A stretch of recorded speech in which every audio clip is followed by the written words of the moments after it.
Вот эта дорога, она идет к садику, замок детства. Здесь нет тротуара для пешеходов. Есть трасса асфальтирована только для автомобилей. А вот здесь вот есть короткая тропа, которая идет к садику. Это видеообращение Марет Богатырева опубликовала в социальных сетях еще весной, в надежде, что проблема отсутствия тротуара решится.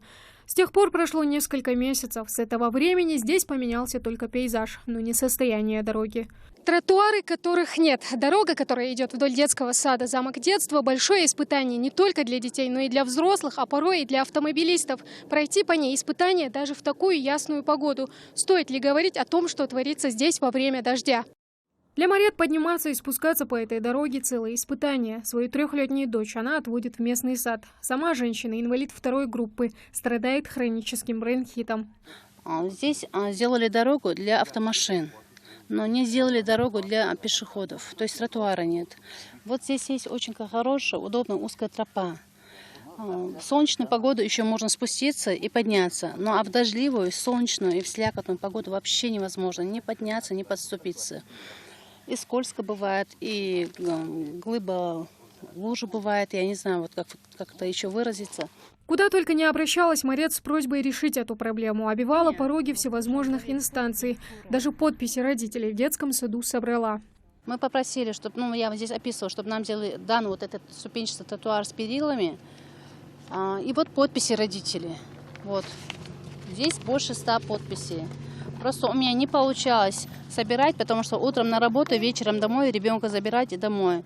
Не понаслышке об этой проблеме знает и Эльмира Мислаурова. Путь до замка детства она с сыном на руках в дождь, по грязи и по лужам также преодолевала несколько лет. К слову, один тротуар здесь есть, но это не совсем решает проблему. Чтобы дойти до детского сада, приходится перебегать проезжую часть. Казалось бы, расстояние небольшое, но во время часа пик по утрам, когда от количества машин бывает не протолкнуться, ситуация усугубляется. Парковка маленькая, машины занимают все пространство рядом с детсадом.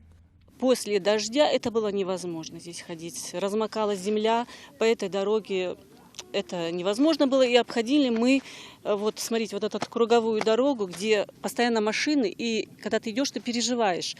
Не дай бог, сзади тебя задедут, спереди дети бегают, хватаешь детей. Мы мечтали вот как-то, или ступеньки, чтобы как-то было, или как-то, чтобы заасфальтировать, потому что размокает дорога после дождя, после снега.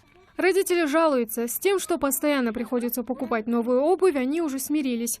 На первом месте вопрос безопасности детей. Если обходить дорогу с другой стороны, на то, чтобы добраться, уходит намного больше времени. Проезжую часть чакьялтхуна, как раз, опасно, тротуар,